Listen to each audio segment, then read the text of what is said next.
The rope was already cutting into her wrists when the whole town turned out to watch her hang for a crime that happened 2 miles from where she was standing.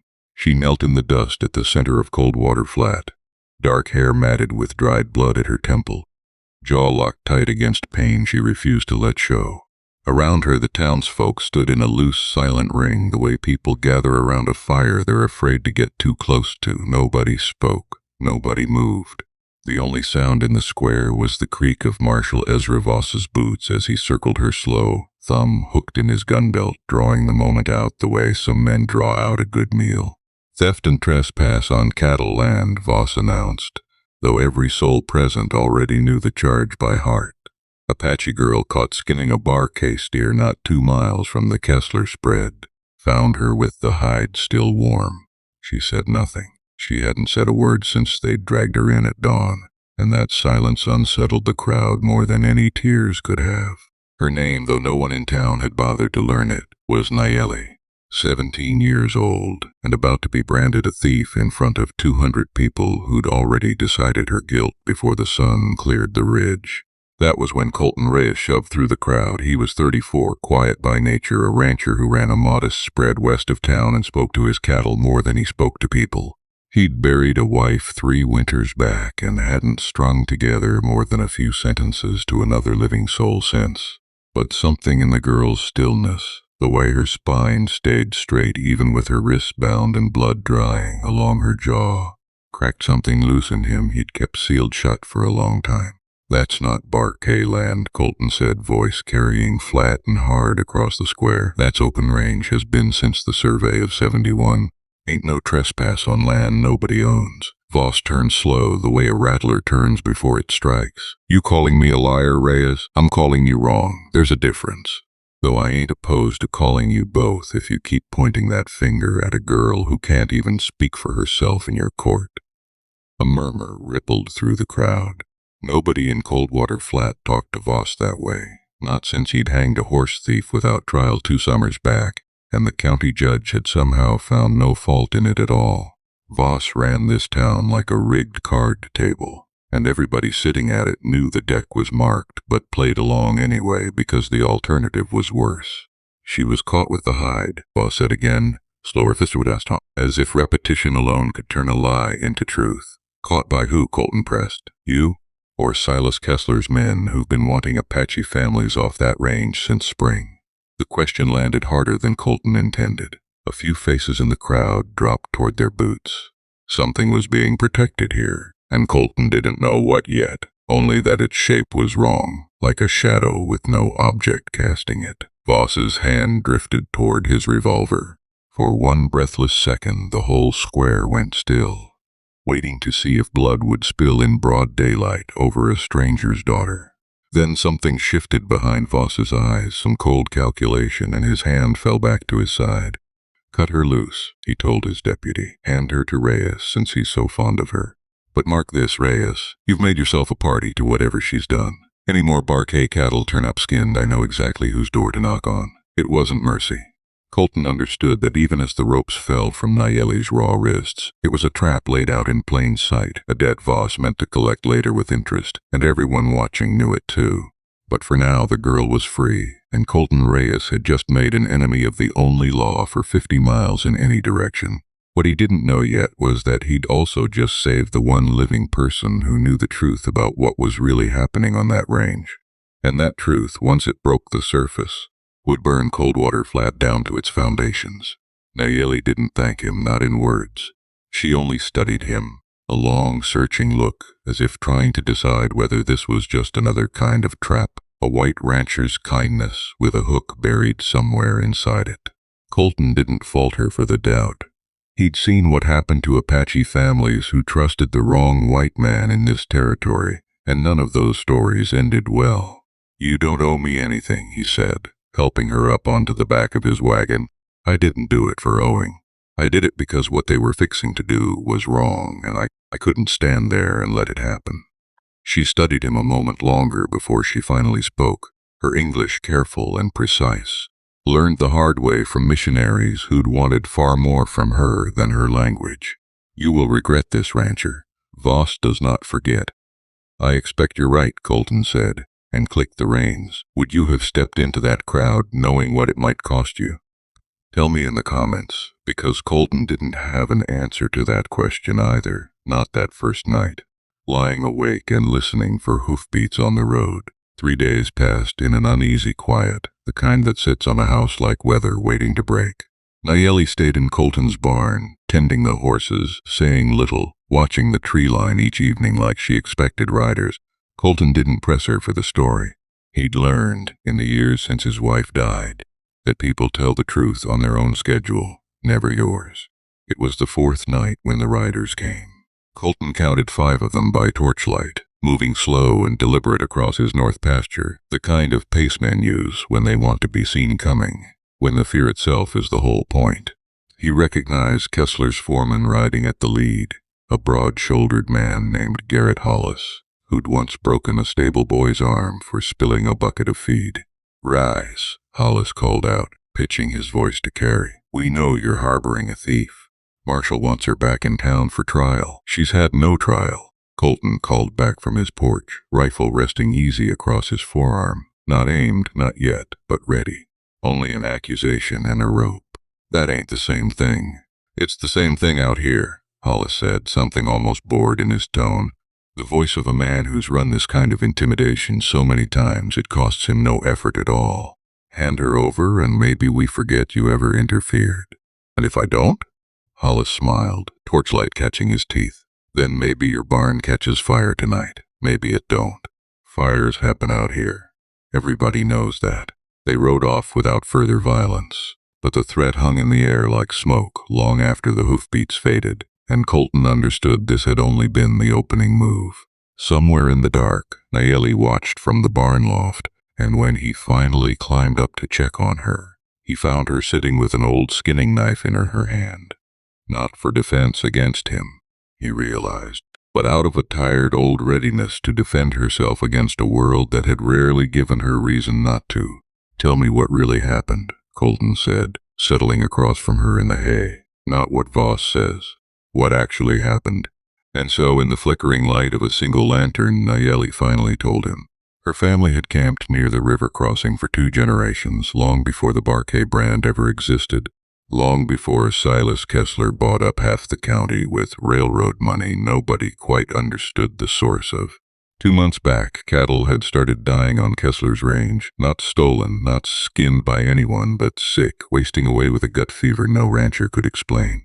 Kessler needed someone to blame before word got out that his herd was diseased, and buyers started backing out of contracts worth a fortune.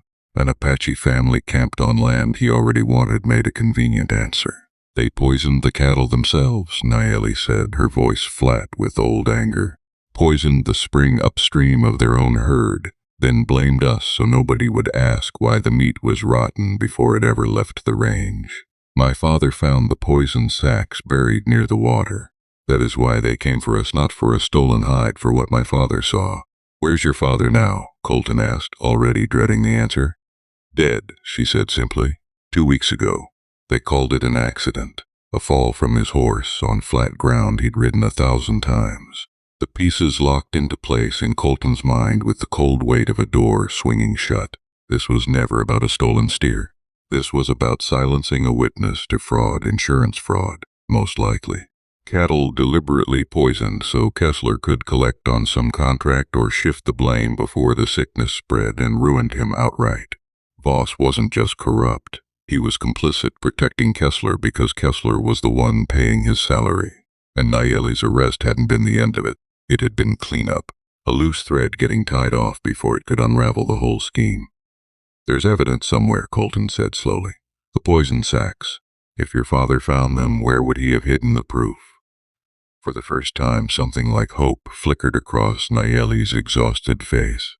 "He kept a tin box, buried near our old camp by the crossing. I know exactly where." Outside, the wind picked up, rattling the barn boards, and somewhere past the tree line, Colton thought he heard a horse shift its weight, patient waiting. Someone was already watching the ranch. There was no more time to waste on caution. "Before we go further, and I promise it gets worse before it gets better, do me a quick favor. Drop a comment and tell me what city or town you're watching from tonight, and what time it is right there where you are. I love seeing exactly where this story finds you, whether it's the middle of the afternoon or the dead of night. Now back to Coldwater Flat, because Colton and Nayeli are about to ride straight into the heart of the danger they've been trying to outrun. They rode out before dawn, keeping to the low ground along the river, where cottonwoods offered cover from anyone watching the ridgeline. Nayeli led the way with a certainty that told Colton she'd walked this path 100 times as a child, back before Kessler's fences carved the range into something that no longer felt like anyone's home. The old campsite was little more than a scorched circle of earth now, wickiups burned to ash sometime in the past 2 weeks, deliberately, Colton suspected, to erase every sign a family had ever lived there. But Nayeli walked past the ruins without slowing, counting paces from a lightning-split cottonwood toward a flat stone half-sunk in the riverbank. The tin box sat exactly where she said it would, wrapped in oilcloth to keep out the damp. Inside, Colton found what he'd hoped for and dreaded in equal measure: a half-empty sack of blue-white powder that smelled faintly of almonds, a torn ledger page in a stranger's hand listing cattle counts that didn't match Kessler's public tallies, and a folded letter bearing the letterhead of a Fort Worth insurance office, discussing a payout contingent on herd loss by verified natural causes. It was enough. Not for a courtroom, not with Voss holding every official channel in the county in his fist, but enough to carry somewhere the truth could finally outrun the lie. "We need a federal marshal," Colton said, closing the box carefully. "Someone outside Voss's reach. There's an office 2 days' ride in Larkspur." 2 days is a long time to stay alive, Nayeli said quietly, and she wasn't wrong. Already in the distance, a rifle shot cracked across the flatland, too far to hit them, close enough to be a message. They'd been found. They ran the horses hard through broken country, the tin box lashed tight in Colton's saddlebag, Gunfire chasing them in short. Scattered bursts from riders who seemed content to herd rather than kill, at least for now, as though someone had given the order to bring them back alive so the evidence could be recovered and buried again. This time for good. The land itself seemed to conspire against them. Arroyos opened without warning beneath the horses' hooves. Loose scree slid out from under them on every incline. The sun beat down without mercy on riders who had no time to stop for water.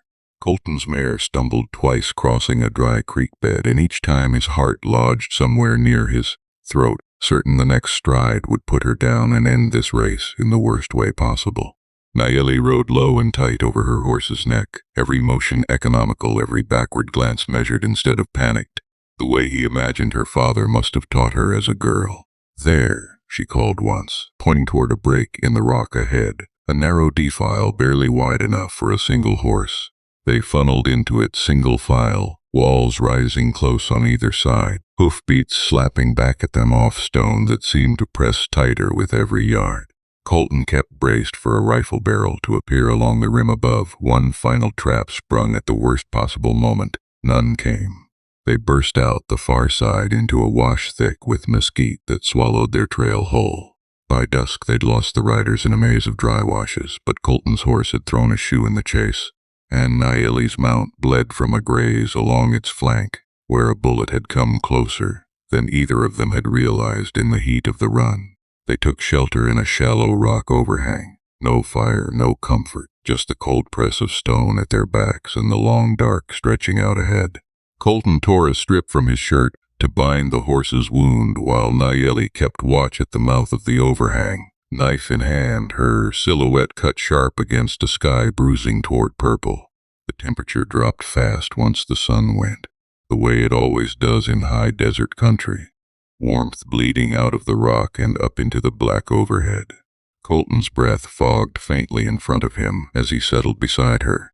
Both of them, too, wound tight with adrenaline, yet to feel the exhaustion that would surely hit once they finally stopped moving for good. Somewhere out in the dark a coyote called, then another answered, and the ordinary sound felt almost comforting after a day spent listening for the crack of rifles instead. "My father used to say the land remembers everything, even when people choose to forget," Nayeli said into the darkness, her voice quieter now. Stripped of the guardedness she'd carried since the morning, Colton pulled her from that rope. He believed the truth always finds its way to the surface eventually, like water working through rock. I did not believe him. Not until you stepped into that crowd. I almost didn't, Colton admitted. A man doesn't want trouble. It's easy to look away and tell yourself it isn't his business. But you didn't look away. No, he said. I didn't. They sat with that a while, the silence between them not empty, but full of everything two people who've just survived something together don't yet have words for. Dawn broke cold and gray, and with it came the sound of hoofbeats, many of them, closing fast from the direction of the river. Colton pressed Nayeli back into the deepest shadow of the overhang and raised his rifle. But the shape that emerged from the mist wasn't Hollis or his riders. It was Marshal Voss, alone, his horse lathered from hard riding, and for a moment Colton very nearly fired before some instinct held his ear still. I'm not here for a fight, Voss said, hands raised and empty. I'm here because Kessler's decided the two of you are more trouble alive than the story's worth to bury. He's sending every man he's got to the Larkspur road to make sure you never reach that federal office. I ride with him because he pays my salary, Reyes, not because I believe in what he's doing. But there's a line, and I watched a man's daughter nearly hang for a lie I helped tell. I can't carry that. Colton didn't lower the rifle. Why should I believe a word out of your mouth? You shouldn't, Voss said simply. But I know a back trail through Widow's Gap that Kessler's men don't. Cuts a full day off the ride to Larkspur. Take it or don't. I've done what I came to do. He turned his horse without waiting for thanks or trust, riding back the way he'd come, and Colton was left staring after him, uncertain whether he'd just been handed salvation or one final elegant trap. They took the Gap Trail. It was the only choice that gave them any chance at all, and sometimes survival means trusting a crack of conscience in a man you have every reason to hate. The trail through Widow's Gap was brutal. Narrow switchbacks cut into red rock, the horses picking their way over loose shale with a care that stretched every minute into 10. Twice they heard riders in the distance, Kessler's men working the main road below, never quite finding the higher path. By the second evening, exhausted, saddle sore, running on nothing but nerve, they crested the final ridge and saw the lights of Larkspur scattered across the valley floor below like embers thrown from a dying fire. The federal marshal's office was a modest building at the edge of town, but the man inside it, a weathered veteran named Marshal Tobias Rourke, listened to their account with the patient, unhurried attention of a man who'd heard every kind of lie in his career and had long since learned to recognize the shape of truth by contrast. He turned the poison sacks, the ledger page, and the insurance letter over in his hands with careful, deliberate movements. This is enough to open a federal inquiry, Rourke said finally. Insurance fraud crosses county lines, which means it crosses into my jurisdiction, and Kessler's little arrangement with your local marshal won't protect him here. And Nayeli's father? Colton asked. His death. Will anyone answer for that? Rourke's face went grim. I can't promise a noose for a murder dressed up as an accident, not without more than we've got. But I can promise Kessler answers for the fraud, and that alone will unravel enough threads to matter. Sometimes the truth doesn't hand you everything you're owed. It gives you just enough to keep standing. It took 11 days for the federal inquiry to reach Coldwater Flat. 11 days during which Colton and Nayeli stayed under Rourke's protection in Larkspur. Unable to go home, unsure home still existed for either of them in any form they'd recognize. But on the 12th day, word came that Kessler's ranch had been seized pending investigation, his books impounded, his foreman Hollis arrested on obstruction charges after federal agents found the poisoned spring water still testing positive for arsenic in the soil. Marshal Voss resigned his post before the inquiry could reach him directly, vanishing from the county entirely. And whether that was cowardice or one last mercy from a man who'd once let a girl nearly hang on his word, Colton never could quite decide. When Colton and Nayeli finally rode back into Coldwater Flat, the town square looked different somehow, smaller. The way places often do once the fear that ruled them gets dragged into the daylight and given a name. The same crowd that had once stood silent around a bound girl gathered again, But this time their eyes carried something closer to shame than judgment. An older woman, one of the shopkeepers who'd watched Nayeli's arrest without a word of protest, stepped forward first. "We should have spoken up," she said, not quite meeting Nayeli's eyes. "We knew something was wrong, and we said nothing because saying something felt dangerous."